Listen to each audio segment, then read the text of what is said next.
ದೂಧಸಾಗರ ಜಲಪಾತ ಕರ್ನಾಟಕ ಹಾಗೂ ಗೋವಾ ಗಡಿಯಲ್ಲಿರುವಂತಹ ಒಂದು ಅತ್ಯಾಕರ್ಷಕ ಅದ್ಭುತ ಜಲಪಾತವಾಗಿದೆ ಸ್ನೇಹಿತರೆ.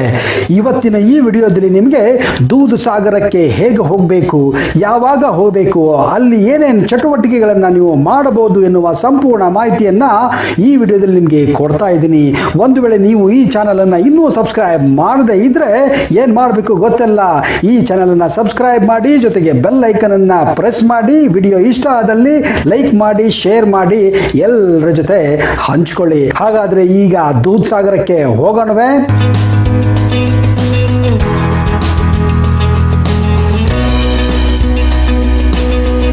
ಪ್ರಕೃತಿಯ ಮಡಿಲಲ್ಲಿ ಸೆರೆಯಾಗಿರುವ ಸೌಂದರ್ಯ ಎಂತಹವರನ್ನು ಮನಸೂರುಗೊಳಿಸುತ್ತದೆ ಸ್ನೇಹಿತರೆ.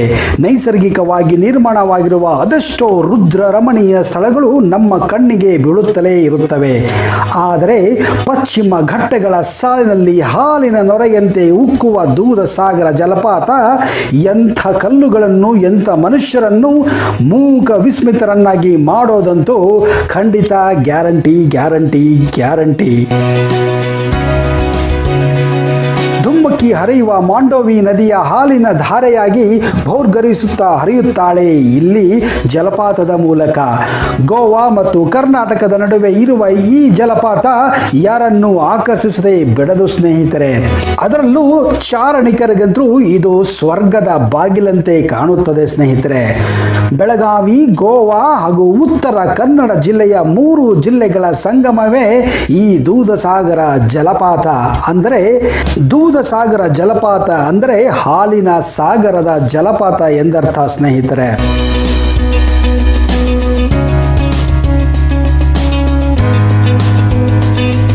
ಸುತ್ತಲಿರುವ ನೈಸರ್ಗಿಕ ರಮ್ಯತೆಯಿಂದ ಇದು ಅದ್ಭುತವಾದಂತಹ ತಾಣವಾಗಿದೆ.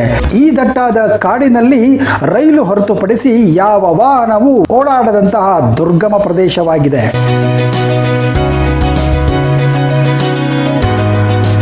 ಒಂದೆಡೆ ಹಾಲಿನಂತೆ ಧುಮ್ಮಕ್ಕುವ ಜಲಸಾಗರ, ಮತ್ತೊಂದೆಡೆ ಮಂಜು ಮಿಶ್ರಿತ ಹಸಿರು ಕಾನನದ ರಮ್ಯ ನೋಟ ಎಲ್ಲರನ್ನೂ ಮನಸೂರೆಗೊಳಿಸುತ್ತದೆ. ಈ ಎಲ್ಲ ಕಾರಣಕ್ಕಾಗಿಯೇ ಪ್ರವಾಸಿಗರಿಗೆ ಇದೊಂದು ಅಕ್ಷರ ಸಹ ಸ್ವರ್ಗ ಎನಿಸಿಕೊಂಡಿದೆ.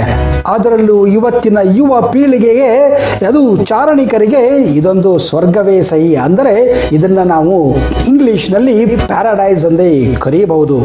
ನೀವು ಸೋನಾಲಿಮ್ ರೈಲು ನಿಲ್ದಾಣದಿಂದ ಹತ್ತಿರವಾಗುವಂತೆ ದೂರದಿಂದಲೇ ನಿಮಗೆ ಭೋರ್ಗರಿಸುವ ಜಲಪಾತ ಕೇಳಿಸುತ್ತದೆ ಅಷ್ಟೇ.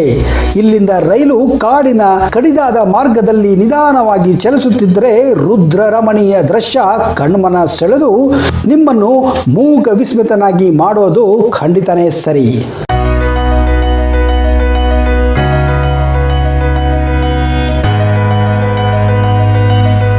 ಸಹ್ಯಾದ್ರಿ ಬೆಟ್ಟಗಳ ರಾಶಿಯಲ್ಲಿ ತೆಳುವಾದ ಹಾಲಿನಂತಹ ಜಲಧಾರೆಗಳು ಹೊಸ ಪ್ರಪಂಚಕ್ಕೆ ನಿಮ್ಮನ್ನು ಆಹ್ವಾನ ನೀಡುತ್ತವೆ.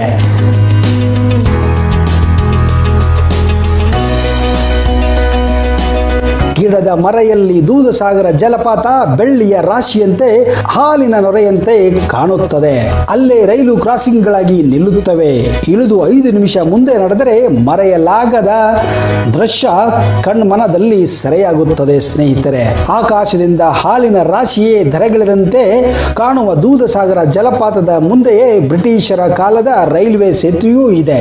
ಅತಿ ಎತ್ತರದಿಂದ ರಭಸವಾಗಿ ಧುಮುಕುವ ಪ್ರಾಕೃತಿಕ ಶಾವರ್ ಅಡಿಯಲ್ಲಿ ನಿಂತರೆ ಅದರ ಮಜಾನೇ ಬೇರೆ ಸ್ನೇಹಿತರೆ.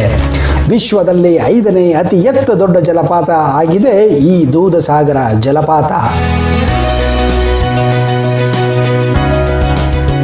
ಪಶ್ಚಿಮ ಘಟ್ಟಗಳಲ್ಲಿ ಅತಿ ಎತ್ತರದ ಪ್ರದೇಶದಿಂದ ಹಾಲಿನ ನೊರೆಯಂತೆ ಧುಮ್ಮುಕ್ಕುವ ಈ ಜಲಪಾತ ಗೋವಾದ ರಾಜಧಾನಿ ಪಣಜಿಯಿಂದ ಕೇವಲ 60 ಕಿಲೋಮೀಟರ್ ದೂರದಲ್ಲಿದೆ. ಉತ್ತರ ಕರ್ನಾಟಕದ ಅವಳಿ ನಗರಗಳಾದಂಥ ಹುಬ್ಬಳ್ಳಿ, ಧಾರವಾಡದಿಂದ ಸುಮಾರು 150 ಕಿಲೋಮೀಟರ್ ದೂರದಲ್ಲಿದ್ದರೆ, ಕರ್ನಾಟಕದ 2ನೇ ರಾಜಧಾನಿ ಬೆಳಗಾವಿಯಿಂದ ಕೇವಲ 96 ಕಿಲೋಮೀಟರ್ ದೂರದಲ್ಲಿದೆ. ಹಾಗೆಯೇ ರಾಜ್ಯದ ರಾಜಧಾನಿ ಬೆಂಗಳೂರಿನಿಂದ ಸುಮಾರು 553 ಕಿಲೋಮೀಟರ್ ದೂರದಲ್ಲಿದ್ದರೆ,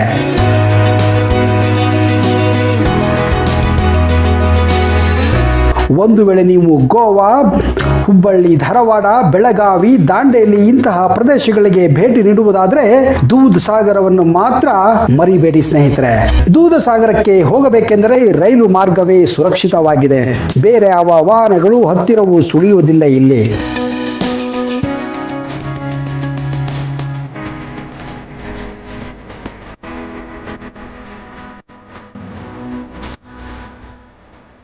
ಬೆಳಗಾವಿಯಿಂದ ನಿತ್ಯ ಬೆಳಿಗ್ಗೆ 10:30ಕ್ಕೆ ಕ್ಯಾಸಲ್ ರಾಕ್ಗೆ ಹೋಗುವ ರೈಲಿಗೆ ಹೋಗಿ ದೂದ್ ಸಾಗರದಲ್ಲಿ ಇಳಿದರೆ ಪೂರ್ತಿ ದಿವಸ ನೀವು ಕಾಲ ಕಳೆದು ಸಂಜೆ 5 ಗಂಟೆಗೆ ಅದೇ ಮಾರ್ಗವಾಗಿ ಬರುವ ವಾಸ್ಕೋ ಡೆಲ್ಲಿ ಎಕ್ಸ್‌ಪ್ರೆಸ್‌ನಲ್ಲಿ ನೀವು ಮರಳಬಹುದು. ಇದನ್ನು ಹೊರತುಪಡಿಸಿದರೆ ದೂದ್ ಸಾಗರ ಸೌಂದರ್ಯ ಸವಿಯಲು ಪರ್ಯಾಯ ಮಾರ್ಗವೇ ಇಲ್ಲ. ರೈಲು ತಪ್ಪಿದರೆ ದಟ್ಟಾರಣ್ಯದಲ್ಲಿ ನೀವು ಉಳಿಯಬೇಕಾಗುತ್ತದೆ.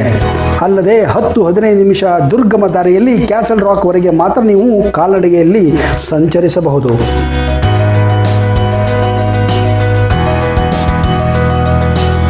ಒಂದು ವೇಳೆ ನೀವು ಹುಬ್ಬಳ್ಳಿ ಧಾರವಾಡ ಮಾರ್ಗವಾಗಿ ದೂದ್ ಸಾಗರವನ್ನು ಹೋಗಬೇಕಾದರೆ ಕರ್ನಾಟಕ ವಾಸ್ಕೋ ಗೋವಾ ಮಾರ್ಗದ ರೈಲನ್ನು ಹತ್ತಬೇಕು. ಇದೇ ಮಾರ್ಗದಲ್ಲಿ ಸಿಗುವ ಲೋಂಡಾದಲ್ಲಿ ಇಳಿದುಕೊಂಡು ದೂದ್ ಸಾಗರಕ್ಕೆ ಹೋಗುವ ರಸ್ತೆ ಸಿಗುತ್ತದೆ. ಅಲ್ಲಿಂದ ಕ್ಯಾಸಲ್ ರಾಕ್ಗೆ ಹೋಗುವ ರೈಲುಗಳನ್ನು ಹತ್ತಿದರೆ ಸಾಕು, ಹೊಸ ಪ್ರಪಂಚಕ್ಕೆ ಹೋದ ಅನುಭವವಾಗುತ್ತದೆ. ಸುರಂಗ ಮಾರ್ಗಗಳಲ್ಲಿ ರೈಲು ಸಂಚರಿಸುತ್ತದೆ. ಮೇಲಿಂದ ಬೀಳುವ ನೀರಿನ ಸಿಂಚನ ವಿಶೇಷ ಅನುಭವವನ್ನು ನೀಡುತ್ತದೆ ಸ್ನೇಹಿತರೆ.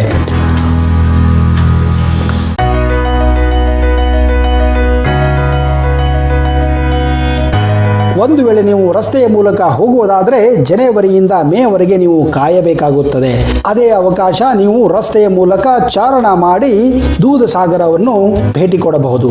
ಆದರೂ ಮಾಂಡವಿ ನದಿಯ ನೀರಿನ ಮಟ್ಟ ಕಡಿಮೆ ಇದ್ದರೆ ಮಾತ್ರ ಈ ಚಾರಣ ಮಾಡಲು ನಿಮಗೆ ಅನುಮತಿ ಸಿಗುತ್ತದೆ.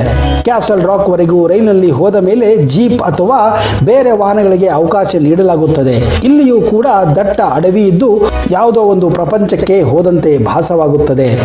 ಜೂನ್ನಿಂದ ಸೆಪ್ಟೆಂಬರ್ ವರೆಗೂ ಮುಂಗಾರು ಮಳೆಯು ದೂದ್ ಸಾಗರಕ್ಕೆ ಭೇಟಿ ನೀಡಲು ಅತ್ಯುತ್ತಮ ಸಮಯವಾಗಿದೆ ನನ್ನ ಸ್ನೇಹಿತರೆ. ಈ ಸಮಯದಲ್ಲಿ ಜಲಪಾತವು ನೀರಿನಿಂದ ತುಂಬಿರುತ್ತದೆ. ಆದರೆ ಜಲಪಾತವನ್ನು ವೀಕ್ಷಿಸಲು ನೀವು ಬಯಸಿದರೆ ಮಾತ್ರ ನೀವು ಈ ಸಮಯದಲ್ಲಿ ಹೋಗಬಹುದು.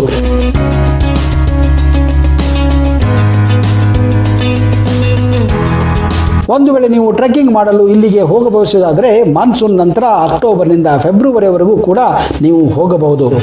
ಮತ್ತೊಂದು ವಿಶೇಷವೇನೆಂದರೆ ಪ್ರಾಥಮಿಕ ಅವಶ್ಯಕತೆಗಳಾದಂತಹ ನೀರು, ಊಟ, ಟಾರ್ಚ್, ಔಷಧಿಗಳನ್ನು ತೆಗೆದುಕೊಂಡು ಹೋಗೋದು ಅತ್ಯವಶ್ಯಕವಾಗಿದೆ. ಏಕೆಂದರೆ ಈ ಮಾರ್ಗದಲ್ಲಿ ಯಾವ ವಸ್ತುವು ನಿಮಗೆ ಸಿಗುವುದಿಲ್ಲ. ಜಲಪಾತ ಮುಂಚೆಯೇ ದೂದ್ ಸಾಗರ ಹೆಸರಿನ ರೈಲು ನಿಲ್ದಾಣವಿದ್ದು ಇದು ಒಂದು ಪಾಳು ಬಿದ್ದಂತಹ ರೈಲ್ವೆ ನಿಲ್ದಾಣವಾಗಿದೆ. ಪ್ರವಾಸಿ ಸಮಯದಲ್ಲಿಯೇ ಇಲ್ಲಿ ಅಲ್ಪ ಸ್ವಲ್ಪ ಪ್ರಮಾಣದ ತಿಂಡಿಗಳು ಲಭಿಸುತ್ತವೆ. ಇನ್ನುಳಿದ ಸಮಯದಲ್ಲಿ ಇಲ್ಲಿ ಬೇರೇನೂ ಸಿಗುವುದಿಲ್ಲ ಸ್ನೇಹಿತರೆ. ಆದುದರಿಂದ ಮುಂಚಿತವಾಗಿಯೇ ಊಟ ತಿಂಡಿಗಳನ್ನು ಸಿದ್ಧಪಡಿಸಿಕೊಂಡೇ ನೀವು ಹೋಗಬೇಕಾಗುತ್ತದೆ. ದೂದ್ ಸಾಗರ ಚಾರಣವನ್ನು ಮಾಡಲು ಅಂದರೆ ಟ್ರೆಕ್ಕಿಂಗ್ ಮಾಡಲು ಹಲವಾರು ಪ್ಯಾಕೇಜ್ಗಳು, ಹಲವಾರು ಕಂಪನಿಗಳು ಸಹಿತ ಈ ಒಂದು ಚಾರಣನ್ನ ಏರ್ಪಡಿಸಿ ಕೊಡುತ್ತವೆ. ಅಂಥವುಗಳನ್ನು ನೀವು ಕಾಂಟ್ಯಾಕ್ಟ್ ಸಹಿತ ಮಾಡಬಹುದು. ಟ್ರೆಕ್ ಮಾಡುವ ಸಮಯದಲ್ಲಿ ಕೋಲು ಮುಂತಾದ ಆಧಾರಗಳನ್ನು ಹಿಡಿದು ಸಾಗುವುದರಿಂದ ಅತ್ಯಂತ ಸಹಾಯವಾಗುತ್ತದೆ ಸ್ನೇಹಿತರೆ. ಕಂಬಿಗಳ ಮೇಲೆ ಟ್ರೆಕ್ ಸಾಗುವುದರಿಂದ ಎರಡು ಕಡೆಯಿಂದ ರೈಲು ಬರುತ್ತಿರುವುದು ಎಚ್ಚರ ವಹಿಸಬೇಕಾಗುತ್ತದೆ. ಈ ಮಾರ್ಗದಲ್ಲಿ ಅಲ್ಲಲ್ಲಿ ಸುರಂಗ ಮಾರ್ಗಗಳಿರುವುದರಿಂದ ಜಾಗರೂಕತೆಯಿಂದ ಟ್ರೆಕ್ ಮಾಡಬೇಕಾಗುತ್ತದೆ. ಈ ರೀತಿಯಾಗಿ ಚಾರಣ ಮಾಡುವುದೇ ಒಂದು ಅದ್ಭುತ ಅನುಭವವಾಗಿದೆ. ಛಾಯಾಗ್ರಾಹಕರಿಗೆ ನಿಮ್ಮ ಕ್ಯಾಮೆರಾಗಳನ್ನು ಸಿದ್ಧವಿಡಿ. ಸಾಕಷ್ಟು ಬಗೆಯ ಪಶ್ಚಿಮ ಘಟ್ಟಗಳ ಈ ಪ್ರದೇಶ ಅಪರೂಪದ ಹಕ್ಕಿಗಳನ್ನು, ಪ್ರಾಣಿಗಳನ್ನು ನೀವು ಕಾಣಬಹುದು. ಸ್ನೇಹಿತರೆ, ದೂದ್ ಸಾಗರವನ್ನು ಹಲವಾರು ಚಿತ್ರಗಳಲ್ಲಿ ಚಿತ್ರೀಕರಿಸಲಾಗಿದೆ. ಅದರಲ್ಲಿಯೂ ಬಾಲಿವುಡ್ ಚಿತ್ರವಾದಂತಹ ಚೆನ್ನೈ ಎಕ್ಸ್‌ಪ್ರೆಸ್ ಹಾಗೂ ಕನ್ನಡದ ಮೈನಾ ಚಿತ್ರಗಳನ್ನು ಇಲ್ಲಿ ಚಿತ್ರೀಕರಣವನ್ನು ಮಾಡಲಾಗಿದೆ. ಸ್ನೇಹಿತರೆ, ಒಂದು ವೇಳೆ ನೀವು ಚಾರಣ ಪ್ರಿಯರಾಗಿದ್ದರೆ ದೂದ್ ಸಾಗರವನ್ನು ಮಾತ್ರ ಜೀವನದಲ್ಲಿ ಮಿಸ್ ಮಾಡಬೇಡಿ.